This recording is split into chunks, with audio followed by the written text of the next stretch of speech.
जय श्री कृष्णा। राम राम भाई, सारे भाइयों ने आप सभी का स्वागत है मेरे न्यू ब्लॉग में।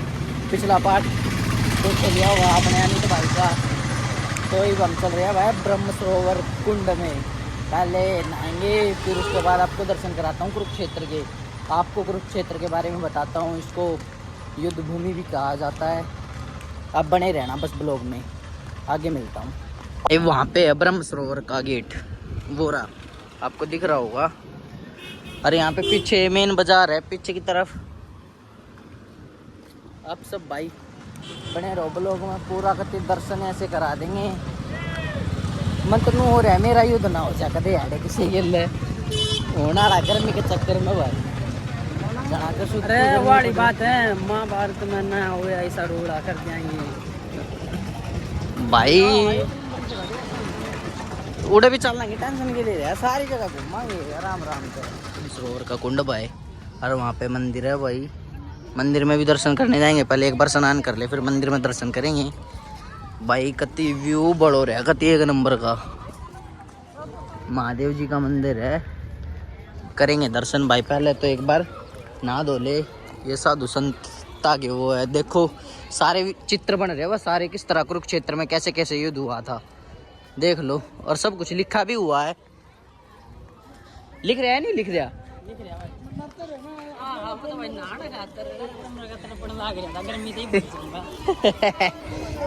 क्यों जगह पे यार गर्मी यार दिन आगे पड़ा है। अरे ये बना लेंगे ना, कर देंगे, उबड़ कर देंगे ते उबड़ यार वाड़ा का दिन भाई। गर्मी से बचने का तरीका, गर्मी से बचना है तो भाई अपने थोड़ा देर एक दो दिन खातर ओढ़ आ जाओ, कुरुक्षेत्र आ जाओ। गर्मी तो बचना है तो कुरुक्षेत्र आ जाओ भाई। देखो कति बालक उबड़ा के डालना लग रहे हैं, क्या कर रहे हैं पति उबड़ है भाई कति। मतलब वैसे तो नू का देगा ना वैसे से चल मैं तो चल ना ले हम तो उस टाइम गोता मार देंगे ना दूर तक दिखा दे प्रोफाइल रहेगा भाई। देखो बहुत बड़ा कुंड है भाई, इसके पिलर है ना, ये पिलर है, ये पिलर के परली साइड नहीं जा सकते क्योंकि 1511 बता रहे इसमें लिख रहा है। नहीं बहुत ज्यादा गहरा है, वो तो सबने भेजा है। इसमें कुछ भी मतलब बड़ी से बड़ी चीज डूब सकती है।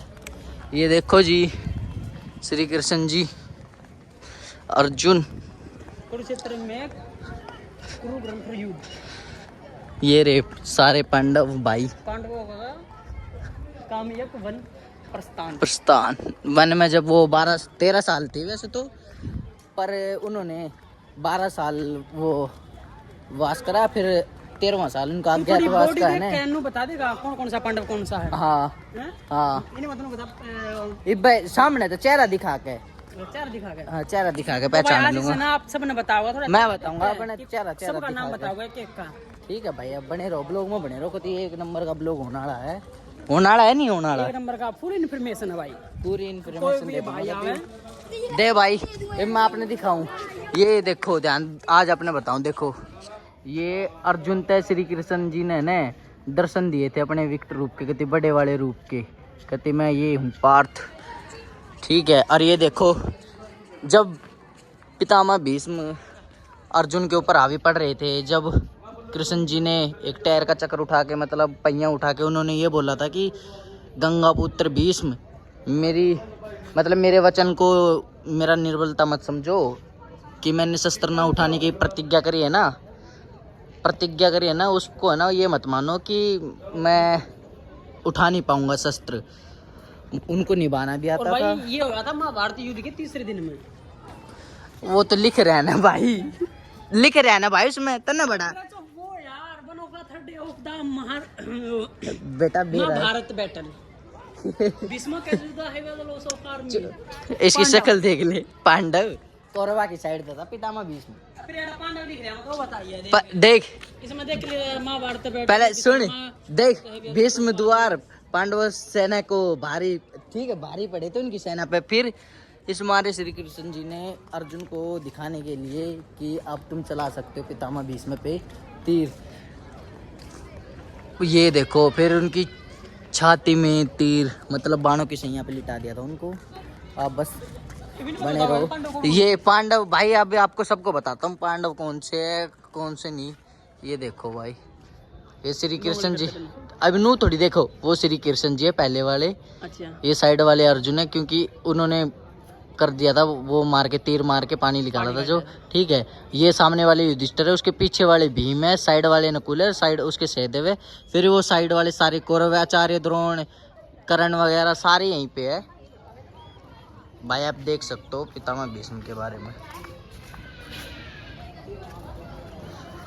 क्योंकि गंगापुत्र भीष्म को बाणों के सैया पर लिटा दिया था अर्जुन ने। और क्यों लिटाया था?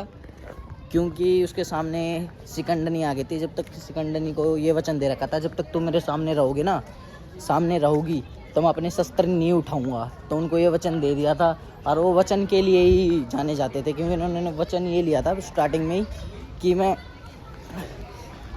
मैं ना कभी भी अपने जीवन में शादी न करूँगा, ये है। तो वो पितामह भीष्म की तो बात आपको बता दी थी। अब बताता हूँ हमारे महारथी कर्ण की बातें। वो सूर्यपुत्र होने के बावजूद भी उसको सूतपुत्र इसलिए कहा जाता था क्योंकि वो एक सूत के घर में रहा था। क्योंकि आपको दिखाता हूँ अपने दोस्त को बचाने के लिए ना, उसने अपना एक अस्त्र मिला था इंद्रदेव के पास से उसको, ठीक है जी। ये देखो, अपने दोस्त को बचाने के लिए घटोत्कच भीम के पुत्र को मार दिया था शक्ति अस्त्र से, क्योंकि उसने बोला था कि ये सिर्फ अस्त्र मैंने अर्जुन के लिए रखा है, फिर वो अपने दोस्त के बचाने के लिए। मतलब दोस्ती कितनी बड़ी चीज़ थी उनके लिए। वो दोस्ती के चक्कर में उनको पता था हम हारने वाले हैं, क्योंकि साक्षात नारायण उनके पक्ष में है। जिसके पक्ष में नारायण है वो तीनों लोगों के राजा थे, वो भी नारायण जी। तो इस मारे जिनके पक्ष में नारायण है तो फिर जीत किसकी हो सकती है? उनके गुरु ने भी यही बोला था, परशुराम जी ने, कि कर्ण तुझे जीत के भी कुछ नहीं मिलेगा, क्योंकि नारायण उनके पक्ष में है। फिर भी आप देख सकते हो, आपको दिखा दिया है सारी चीज़ चित्र। ये धृष्टद्युम्न ने काट दिया था आचार्य द्रोण का गला, क्योंकि वो भी जन्म लिया था इसने इन्हीं के लिए, सिर्फ मारने के लिए जन्म लिया था धृष्टद्युम्न ने, आचार्य द्रोण का गला काटने के लिए। ये भाई मेरे को सबसे भयानक सीन ये लगता था कि श्री कृष्ण जी ने बोला था कि अब चलाओ पार्थ, अपना तीर चलाओ, अंजलि का अस्त्र चला दो कर्ण के ऊपर। जो उनका पहिया खड्डे में फंस गया था, मान लो जो दलदल टाइप था, उनको इस चीज़ का भी श्राप मिला हुआ था भाई। बहुत भयानक मौत दी गई थी। वो तो बाकियों की तो चलो, उनको तो भीष्म पितामह जी को तो मतलब इच्छा मृत्यु का वरदान था, वो नहीं चाहते थे, वो मरते नहीं, पर वही बात है, दर्द पीड़ा से वैसे मर जाते। सबसे भयानक युद्ध हुआ था 70वें दिन, जब अर्जुन ने कर्ण को मार दिया था, और उनको बाद में पता चला कि हमारा ज्येष्ठ है। उसकी कहानी बताता हूँ आपको। ये उनका एक परशुराम जी ने तो दिया ही था उनको श्राप, क्योंकि कर्ण को ये श्राप मिला था कि तूने झूठ बोलकर मुझसे विद्या ग्रहण की है, तो तुझे ये श्राप देता हूँ, मेरे दिए गए दिव्यास्त्र जब भी तुम्हें सबसे ज़्यादा ये अधिक ज़रूरत होगी, उस टाइम पे निष्फल हो जाएंगे, मतलब चलेंगे नहीं। पर कोई नहीं, उन्होंने ये भी स्वीकार कर लिया अपने गुरु के लिए मान रखने के लिए, वो भी स्वीकार। और एक ब्राह्मण ने उनको ये भी श्राप दिया था कि तूने मेरे आजीवन का उसके बछड़े को मार दिया धोखे से। तो फिर कहते कहते उनको श्राप दे दिया कि तूने मेरे बछड़े को मारा है, नियते वो है फलाना ढिमकाना बोल के, फिर उनको ये श्राप मिल गया। तो श्री कृष्ण जी अर्जुन को लेके जा रहे थे, रथ पे ले जा रहे थे, भगाए जा रहे थे रथ को कि अभी हमारा टाइम नहीं है पार्थ, आप चलते रहो। फिर अंगराज कर्ण का रथ फंस गया था दलदल में, तो गिर गए रथ से। फिर उन्होंने ये बोला, ए अर्जुन, मेरा रथ ठीक नहीं है, मुझे रथ को निकालने दो, अगर तुम वार करना चाहते हो तो कर सकते हो। अंगराज कर्ण नियमों के बहुत पाबंद थे, उन्होंने नहीं करा था एक दिन अर्जुन के ऊपर।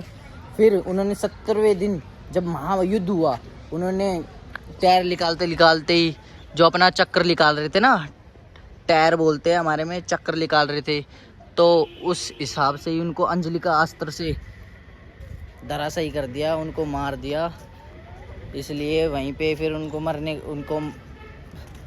मरने के बाद जो भी है, फिर उन्होंने अर्जुन को पता चला कि ये मेरे ज्येष्ठ है, क्योंकि फिर उसकी माता आई ना, माता कुंती आई। फिर माता कुंती ने बोला कि ये तुम्हारा ज्येष्ठ है, ये सूत पुत्र नहीं, ये कुंती का पुत्र है, ज्येष्ठ पुत्र। तो फिर उसके बाद पता चला उनका ज्येष्ठ है, तो अर्जुन और बहुत रोए। तो कोई नहीं, आपको आगे बताता रहता हूँ। फिर बताता हूँ मैं आपकी दुर्योधन की बातें। आप बने रहो ब्लॉग में भाई सारे भाई। और इतनी दूर आया हूँ भाई, आप लोगों के लिए आया हूँ, बस सपोर्ट करके दिखा देना, बस आप बहुत तगड़ा सपोर्ट कर देना, बस बने रहो। आपको दुर्योधन को इतनी शक्ति कैसे मिली मैं आपको बताता हूँ, पोस्टर के साथ दिखाऊंगा आपको। भाई पोस्टर दिख रहा है आपको, मैं आपको बताता हूँ कि गांधारी जी महादेव जी की बहुत बड़ी भक्त थी। तो उन्होंने तपस्या करने के बाद, इतनी तपस्या करने के बाद उन्होंने ये वरदान मांगा कि मेरे बेटे को ये है ये। फिर वो महादेव जी ने बताया इतने सालों से तुम्हारी आँख बंद है, अपने बेटे को देखो और वो पूरा वज्र का बन जाएगा खोल के। तो पीछे से सुन लिया श्री कृष्ण जी ने। तो श्री कृष्ण जी गए महादेव जी के पास कि बोले ए महादेव आपने ये कैसा वरदान दे दिया। फिर वो बोले मेरा काम तो सिर्फ वरदान देना है, आपका काम है रोकना। तो फिर उन्होंने क्या करा, अपने मतलब दुर्योधन के मामा का रूप ले लिया, शकुनी का। दुर्योधन के मामा का रूप लेने के बावजूद फिर जब दुर्योधन को माता गांधारी ने बुलाने के बाद माता गांधारी ने बुलाया कि तुम बिल्कुल वस्त्रहीन हो के आना, मतलब वस्त्र कुछ नहीं पहनना।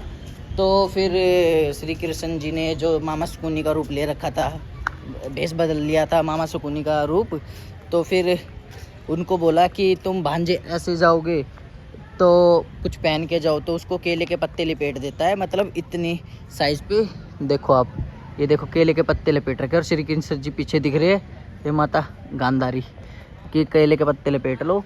लपेटने के बाद वो अपनी माता के पास गया, पूरा शरीर वज्र का बना दिया, बस जहाँ जहाँ उन्होंने केले के पत्ते लपेट रखे थे ना वहाँ का वज्र का नहीं बना। तो माता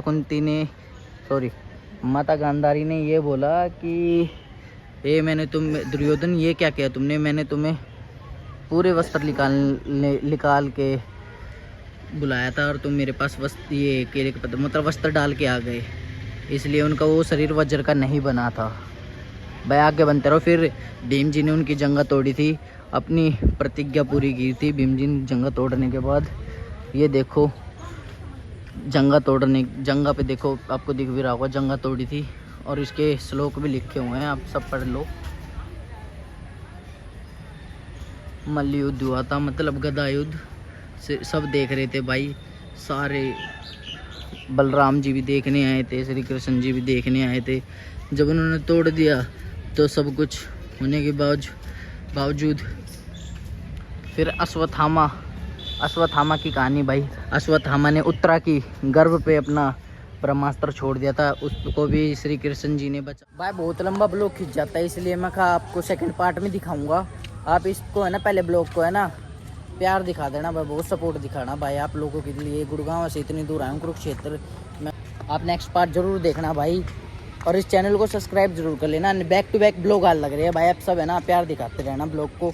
सेकंड पार्ट जरूर देखना भाई, जरूर तो जरूर।